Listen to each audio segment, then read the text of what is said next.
Bon, alors l'impact a été fort, mais on se porte bien. L'impact a été fort parce que notre activité principale a été mise à l'arrêt. On a été obligé de fermer nos bâtiments, ce qui était de toute façon une bonne idée pour limiter la propagation du Covid-19. Donc, on a été forcé en fermant nos bâtiments, de renoncer à accueillir nos clients et de rembourser tous les clients qui avaient prévu de venir et qui n'ont pas pu venir chez nous. Donc, de ce point de vue-là, c'est une période qui est compliquée. Même si à côté de ça, le moral est bon. Déjà, le moral de l'équipe est très bon, c'est quand même le point le plus important. Notre lien avec nos clients a jamais été aussi fort. On a mis en place un certain nombre d'initiatives durant ce confinement pour renforcer ce lien qui nous unit à nos milliers de clients. Pour info, Comet, on a ouvert notre premier bâtiment il y a 2 ans et demi, bientôt 3, et on a accueilli entre 150 000 et 200 000 clients depuis, avec un vrai repeat de nos clients, enfin beaucoup de clients fidèles. Et donc on est content d'avoir utilisé cette période pour renforcer ce lien avec eux.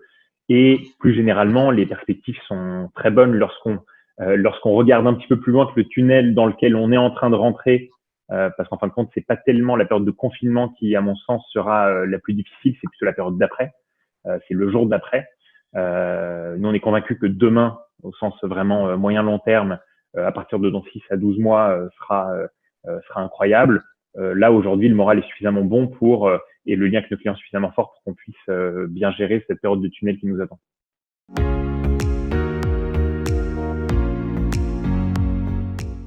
La méthode Reboot, elle est née assez vite dans le confinement. Elle est née une semaine après le début du confinement, donc vers le 20 mars.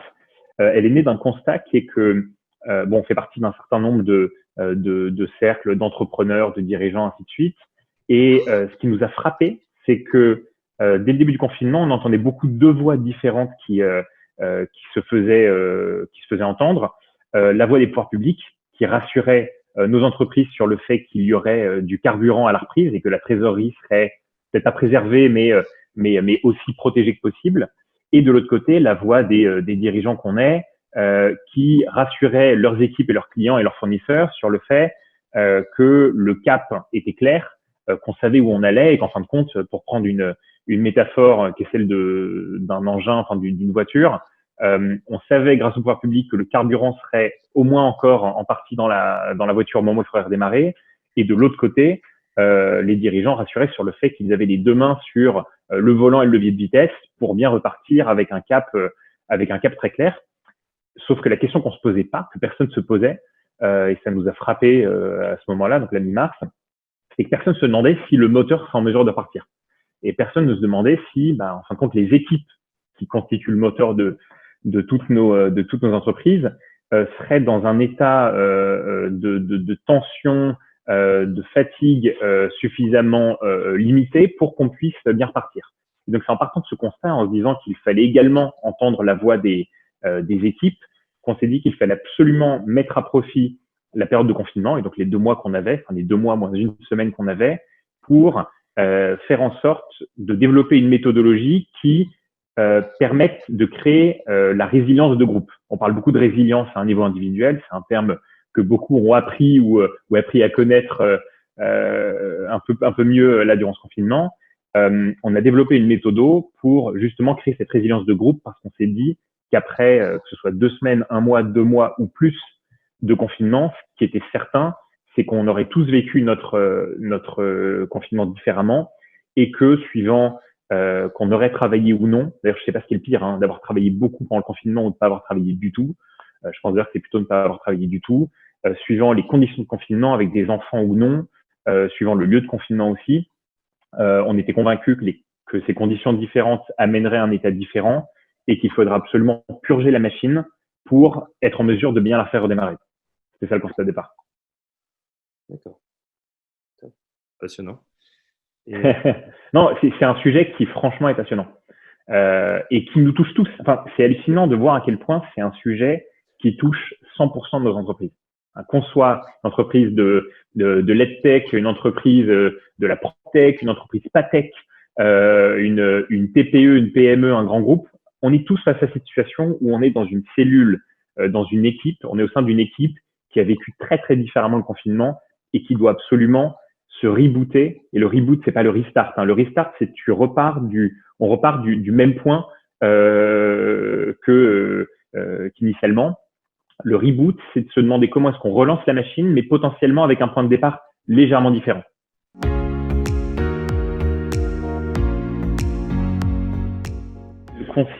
Donc l'objectif de cette méthode, c'est de faire en sorte de purger la machine, de purger en fait ce que chaque individu au sein de chaque équipe a pu ressentir, que ce soit de la fatigue physique, de la fatigue nerveuse, du stress, de l'appréhension, de la colère, ça peut être plein de choses. Il y a aussi des sentiments positifs, mais là on parle surtout des sentiments négatifs. L'objectif de Reboot, c'est justement de purger ces sentiments négatifs. Et concrètement, comment est-ce qu'on le fait?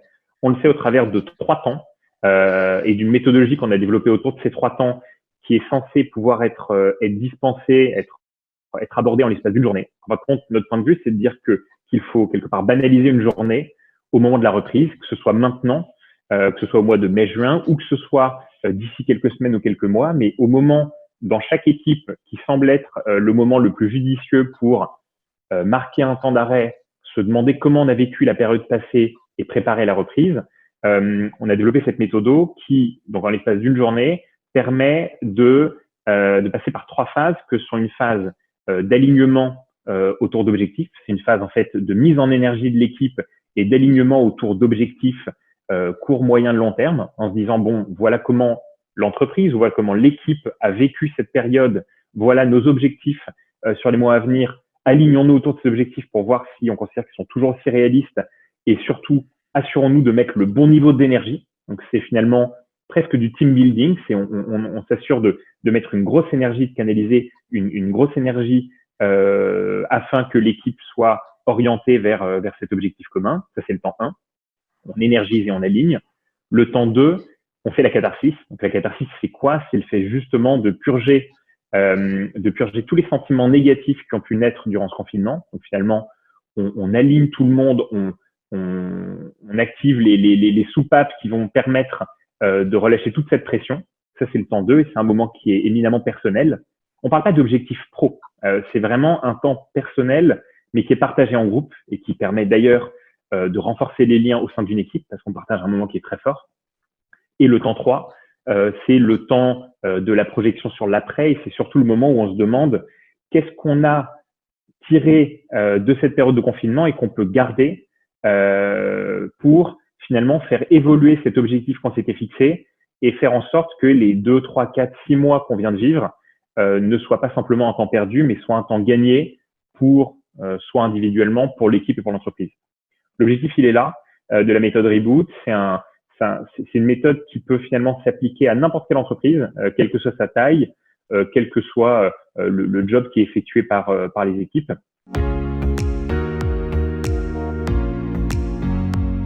Et c'est une méthode qu'on a développée avec des experts spécialistes en situation de crise. Concrètement, des crises, il y en a dans tous les domaines, mais on a sollicité à la fois des experts en situation de crise.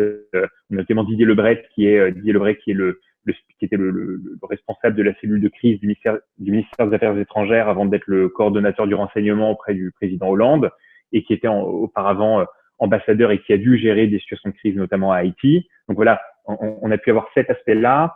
Xavier Latournerie, qui lui est un ancien des forces spéciales et bon, dans l'armée de façon générale, dans les forces spéciales en particulier, on est à la fois exposé et à des situations de crise très violentes et à du confinement, parce que finalement, passer 10 jours dans une cache en tant que force spéciale, finalement, c'est un confinement réduit mais ultra intense. On a également sollicité des historiens pour comprendre comment les crises, qu'elles soient sanitaires, parce que des pandémies, on a vécu énormément depuis 2000 ans, ou comment est-ce que des crises économiques avaient pu avoir un impact sur nos organisations, qu'est-ce qui avait été bien fait, mal fait. On a parlé des neuropsychiatres pour comprendre comment engager un groupe, et ainsi de suite. Donc c'est avec ces experts qu'on a développé cette méthodologie qui s'applique à tous et qui permet de créer cette résilience de groupe.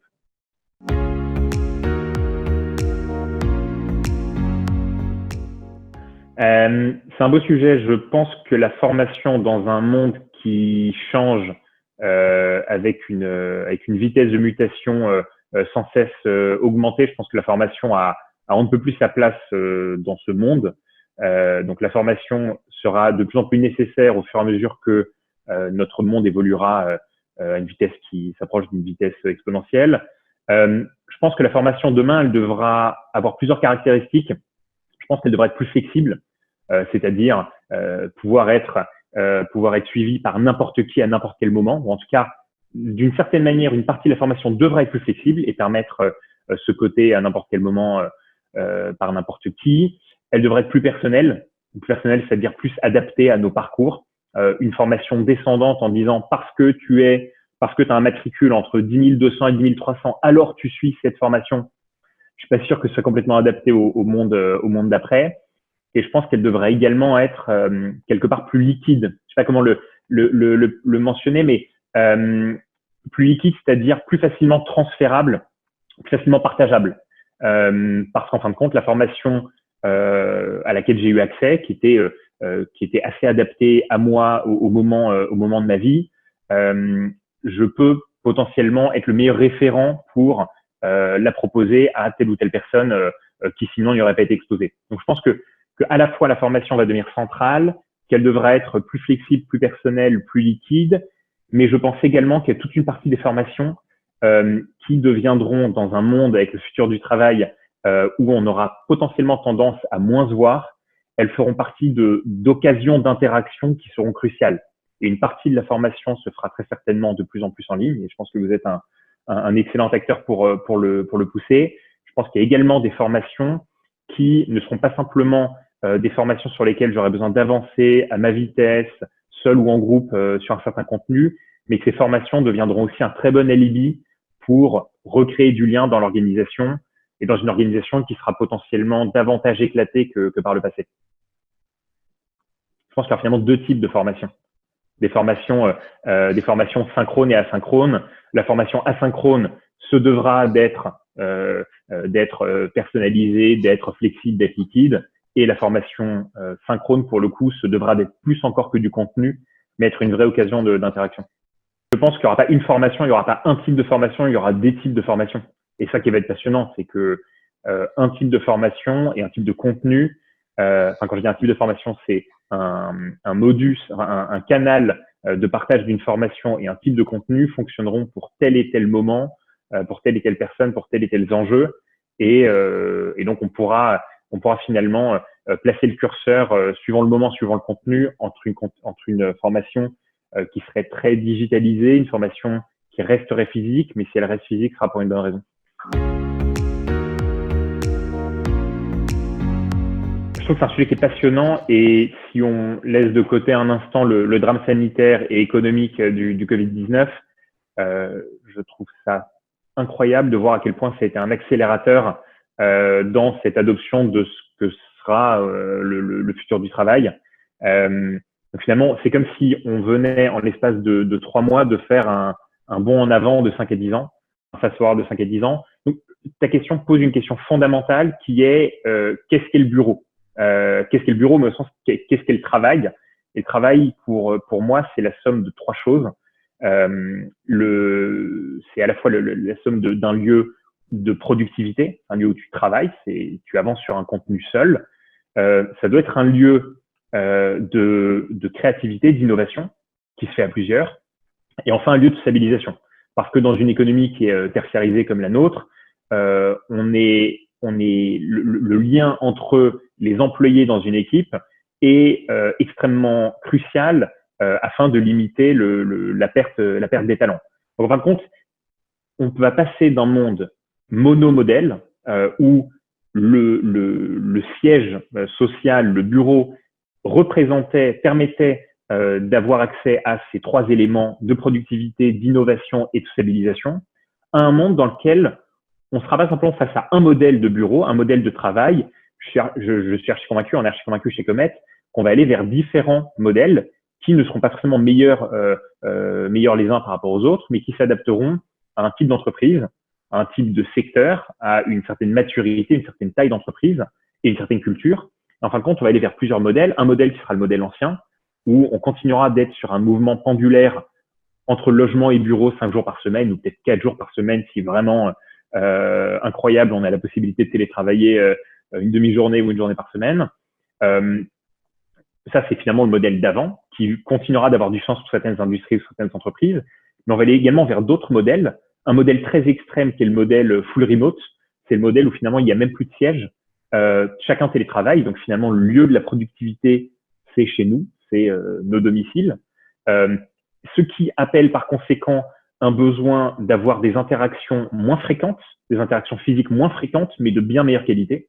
Et nous, c'est ce pourquoi on pousse depuis notre création il y a 4 ans avec Comet, c'est on est convaincu qu'aujourd'hui on fait beaucoup trop de réunions et qu'il faut en faire moins mais mieux et et que potentiellement une bonne semaine, c'est une semaine où on fait quelques points rapides en one-to-one avec quelques personnes de son équipe, mais qu'à côté de ça, c'est une vraie grosse demi-journée ou journée de réunion où là vraiment on avance sur le contenu, mais on avance également sur le lien qu'on est censé créer. Mais c'est pas de passer 90% de nos journées en réunion et pour des réunions qui souvent sont inutiles. Donc en fin de compte, on va aller vers différents modèles. Ça, ce sont les deux modèles extrêmes et des modèles intermédiaires aussi, où on continuera, nous, entreprises, d'avoir des sièges qui pourront avoir la même surface que par le passé ou être un peu réduits, mais dans lesquels il devra se passer quelque chose. Donc finalement, l'avenir du bureau, c'est la réunion. L'avenir du travail, c'est un mélange de télétravail, de réunions pour réellement échanger et réellement créer ensemble.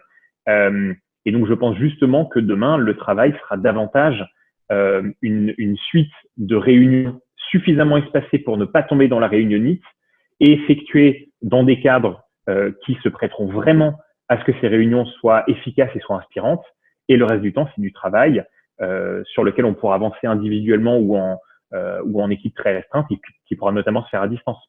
En fin de compte, je trouve que, pour finir, l'avantage de cette période de confinement, c'est qu'on a pu voir l'intérêt du télétravail et de voir à quel point ça pouvait être un levier fort lorsqu'il était effectué dans les bonnes conditions, sans devoir faire en parallèle l'école à la maison et ainsi de suite, mais que du télétravail, lorsqu'il était bien amené et bien facilité, pouvait permettre d'être plus productif, mais qu'en revanche, le tout télétravail n'est ni gérable ni souhaitable. Et donc, il faut faire un mélange entre ces différents modèles.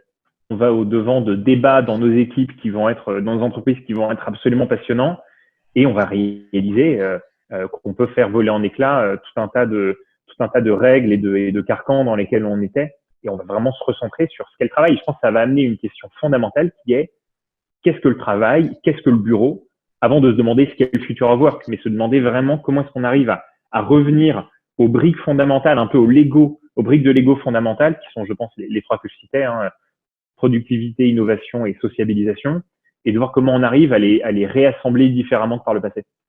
Sujets qui deviennent fondamentaux. Et ce que je trouve génial, c'est que votre sujet, qui est le futur de la formation, et notre sujet, qui est le futur du travail au sens du lieu de travail, mais aussi des services autour, je trouve que ce sont 2 sujets qui étaient déjà des gros sujets, mais qui, c'est triste à dire, mais grâce à la crise sanitaire, vont devenir des sujets pour 100% des entreprises. Tandis qu'avant, c'était des sujets qui pouvaient passer sur le bureau de 100% des entreprises, mais qui n'étaient vraiment dans les discussions que de 5 ou 10% des boîtes qui prenaient le sujet à bras le corps. Mais là, aujourd'hui, on ne peut pas ne pas le mettre sur le haut de la pile. Je trouve que ça va être génial.